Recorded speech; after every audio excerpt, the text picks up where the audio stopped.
Sir क्या कुछ जानकारी महत्वपूर्ण निकल रही है और किस तरीके से आज का जो उत्सव है मनाया जा रहा है, कल का जो कार्यक्रम है उसके बारे में? आप सभी को नमस्कार और जय श्री बाबोसा। सर, सबसे पहले तो मैं बाबोसा भक्त मंडल की तरफ से आप सभी मीडिया कर्मी, मीडिया के हमारे साथी जो यहाँ पधारे हुए हैं, उन सभी का अभिनंदन करता हूं। आप सभी देख पा रहे हैं कि आज बाबोसा भगवान के वार्षिक उत्सव के उपलक्ष्य में कार्यक्रम प्रारंभ हो रहे हैं। राजस्थान के चोरू धाम में बाबोसा भगवान का मंदिर है और पूरे देश में इनके जगह जगह मंदिर बने हुए हैं। बाबोसा भगवान को पवन पुत्र हनुमान की शक्ति के रूप में पूजा जाता है।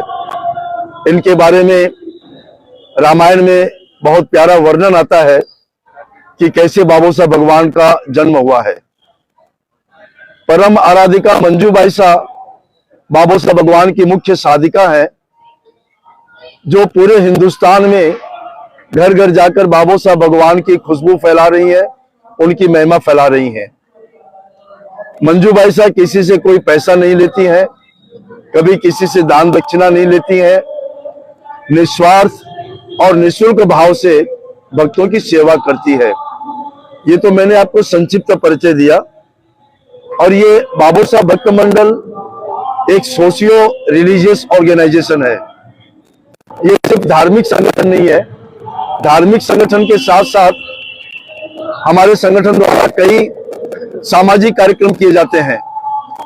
समय समय पर ब्लड डोनेशन कैंप्स का आयोजन किया जाता है। कुष्ठ आश्रमों में जाकर कुष्ठ रोगियों के लिए उपहार सामग्रियां प्रदान की जाती है। बड़ी बड़ी चित्रकलाएं प्रतियोगिताएं आयोजित की जाती हैं, जिनमें हजारों बच्चे शामिल होते हैं। और सबसे महत्वपूर्ण कार्य जो है, एक राष्ट्रीय मंदिर जीर्णोद्धार समिति का निर्माण परम आराधिका मंजू बाईसा के द्वारा किया गया है, जिसमें देश के कोने कोने में जो पुराने मंदिर होते हैं, जिनकी कोई सार संभाल नहीं होती है, उनको हमारा मंडल एडॉप्ट करता है। उसको पुनर्उद्धार करके वापस पुराने मैनेजमेंट को हम सुपुर्द कर देते हैं। उसके लिए हम कोई चार्ज नहीं लेते हैं। हम बाबोसा भक्त परम आराधिका मंजू बाईसा का एक संदेश है। लोग सोचते हैं कि ये पैसे कहाँ से आते होंगे मंदिरों के निर्माण के, तो इसका मुख्य स्रोत हमारा जो है परम आराधिका मंजू बाईसा का एक संदेश है कि बाबोसा भगवान के सभी भक्त, उनको बाईसा की प्रेरणा रहती है कि आप शादी की सालगिरह मनाते हैं, वो जो खर्च होता है उस खर्च को आप फिजूल खर्ची को रोकिए। उस खर्च से कोई सामाजिक कार्य कीजिए। अगर आप 2 लाख रुपए अपने शादी की सालगिरह में लगाते हैं, तो उसकी बजाय 2 लाख रुपए आप किसी सामाजिक कार्यक्रम में लगाइए। ऐसे ही किसी का जन्मदिन होता है तो बाईसा उस परिवार को कहती हैं कि आप अपना जन्मदिन मनाने में जो खर्च करते हैं, उस खर्च को आप किसी सामाजिक कार्य में लगाइए, या मंदिर बनाइए, या कुष्ठ आश्रम जाइए, और कोई सामाजिक कार्य कीजिए। तो इस प्रकार बाईसा की प्रेरणा से कई युवा भक्त बाबोसा भगवान से जुड़े हैं। हमारे यहाँ पर कोई धार्मिक कट्टरता या कोई धार्मिक विशेष प्रतिबंध नहीं है। जो भी सामान्य रूप से बाबोसा भगवान की सेवा करना चाहते हैं, बाईसा उन्हें मौका देती हैं। और इसीलिए हजारों युवा भक्त बाबोसा भगवान से जुड़े हुए हैं। ये मैंने आपको संक्षिप्त में एक परिचय दिया है। अब आता हूं आज के मुख्य विषय पर। बाबोसा भगवान का वार्षिक उत्सव मनाया जा रहा है। यह उत्सव इसलिए मनाया जाता है कि यही वो दिन है जिस दिन यह धार्मिक मान्यता है कि पवन पुत्र हनुमान ने अपनी शक्तियां बाबोसा भगवान को प्रदान की थी। इसी शक्ति दिवस को हम लोग बाबोसा भगवान के उत्सव के रूप में मनाते हैं। और इसे मिंगसर महोत्सव का नाम इसलिए दिया गया है कि बाबोसा भगवान का मुख्य धाम चूरू राजस्थान में है। राजस्थान में मिंगसर महीने को, मार्गशीर्ष महीने को मिंगसर महीने के नाम से जाना जाता है। इसीलिए एक महीने के हिसाब से यह मिंगसर उत्सव के नाम से प्रख्यात हो चुका है। इस उत्सव में जहां परम आराधिका मंजू बाईसा रहती हैं, वहां पर सबसे बड़ा धार्मिक आयोजन होता है, जिसमें देश के कोने कोने से और विदेशों से भी बाबा साहब के भक्त आते हैं। और इसका मुख्य उद्देश्य भक्ति में बाबा साहब भगवान को भक्त रिझाना चाहते हैं। और इस कार्यक्रम में कल जो मुख्य कार्यक्रम हमारा आयोजित होने वाला है वो जापानी पार्क रोहिणी में आयोजित होने वाला है।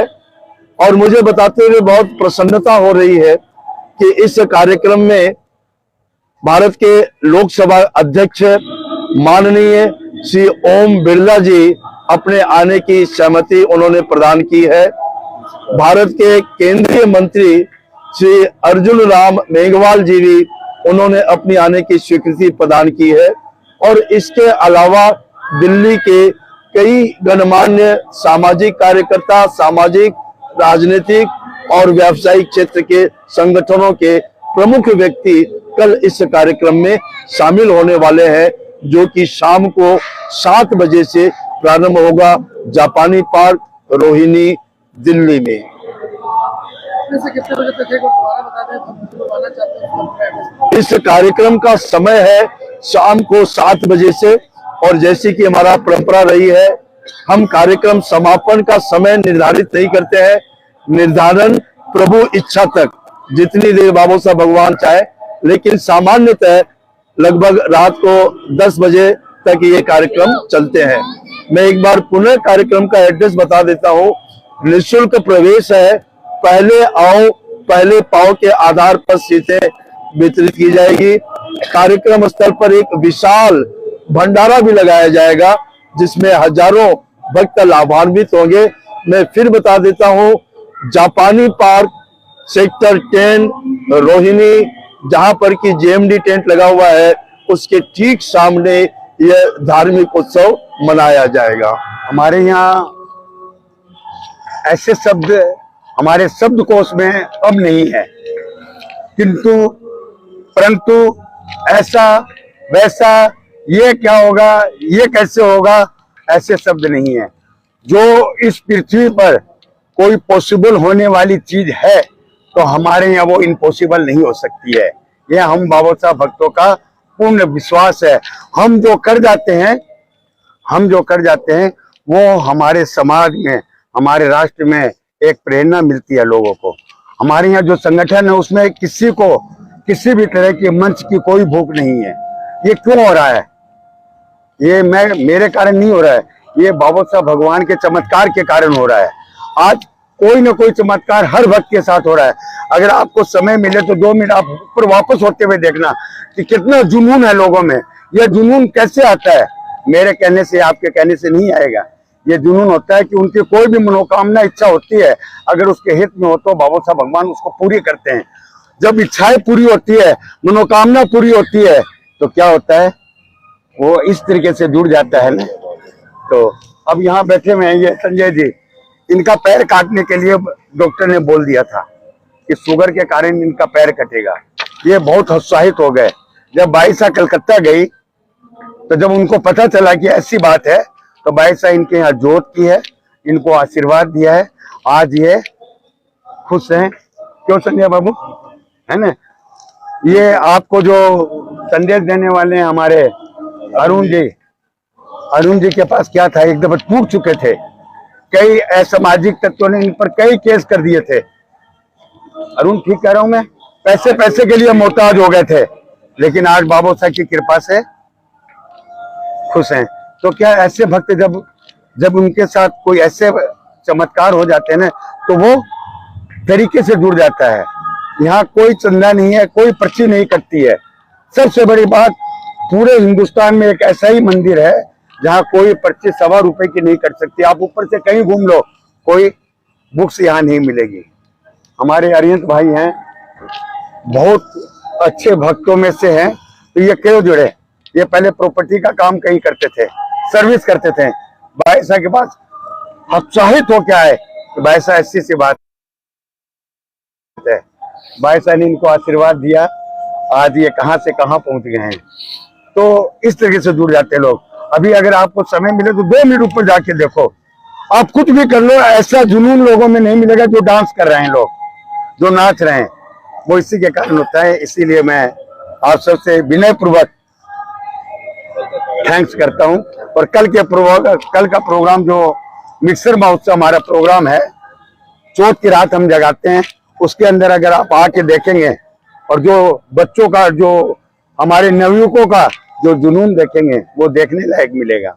सबसे बड़ी बात है कि मंजू बाईसा के पास हजारों बच्चे हैं जिनमें किसी भी तरह की कोई बैड हैबिट्स नहीं है। किसी भी तरह का उनको मनोदशा कोई खराब होती है या कुछ ऐसा होता है ना, तो वो अपनी वाणी से उनको संबोधित कर कर उनको संबल और शक्ति देती है और उनको कहती है कि तू एक इंसान है। मनुष्य जीवन ऐसे नहीं मिलता है, बड़े योनि के साथ निकलने के बाद मनुष्य जीवन मिलता है। तो उस जीवन को जीने की कोशिश करो, अपने आप में शक्ति प्रदान करो, अपने आप में सब कुछ है तुम्हारे अंदर। तुम अगर नेगेटिविटी सोचने लगोगे तो वही होगा, अगर पॉजिटिविटी सोचने लगोगे तो हर बात की पॉजिटिव होगी। हम कहते हैं ना, पहले हमारे यहाँ किसी को अंगूठा दिखाते थे तो कितना गलत समझते थे, अरे यार अंगूठा दिखा रहा है, आज वही थंबल का निशान है ना। पहले हम लोग किसी को थूक देते थे ऐसे, अरे थूक रहा है, लेकिन वो नजर उतारती थी हमारी महिलाएं, पुरानी महिलाएं, सुंदर लगते थे ना, तो या तो ऐसे नजर उतारती थी या थू करके छुटकारा। तो मैं आपसे विनम्र निवेदन करूंगा, अगर देखो आप लोग बहुत बिजी रहते हैं, फिर भी कल समय निकाल के आप आओगे तो आपको ऐसा कीर्तन मिलेगा जो कभी आपने देखा नहीं होगा। यह मैं स्वर्ण अक्षरों में लिख रहा हूँ और बता रहा हूँ आपको। जय श्री बाबू। बोल बाबू साहब भगवान की जय। कुछ आपको क्वेश्चन करना है तो करें। कल के कार्यक्रम के बारे में विस्तार से बताया, लेकिन जैसा कि सर ने बताया कि आप अगर कुछ बताएंगे और किसी को कहेंगे तो लोग बड़ी संख्या में आएंगे। पर आप भी कल के कार्यक्रम में बता दें और आमंत्रित कर दें। हाँ, मैं जितने भी इस लाइव में जितने भी भक्त प्रत्यक्ष या प्रत्यक्ष रूप में देख रहे हैं, मैं उनसे विनम्र निवेदन करूंगा कि कल हमारे जापानी पार्क में शक्ति टेंट में बाबू साहब भगवान का आयोजन है। मैं विनम्र निवेदन करूंगा कि आप आए और बाबू साहब भगवान का आशीर्वाद लें। और कोई भी भक्त अगर आता है तो यह देखो, मेरा मनोकामना, मेरी ये है कि हाँ, मेरी इच्छा नहीं, मेरा वो है कि विश्वास है कि कभी भी कोई खाली नहीं गया, कुछ ना कुछ वो लेके ही जाएगा। यह मेरा सबसे विश्वास है मेरा। तो मैं आप सबसे वापस निवेदन करूंगा कि आप कल के प्रोग्राम में आप आए और कुछ ना कुछ बाबू साहब भगवान से लेके जाएं। बोल बाबू साहब भगवान की।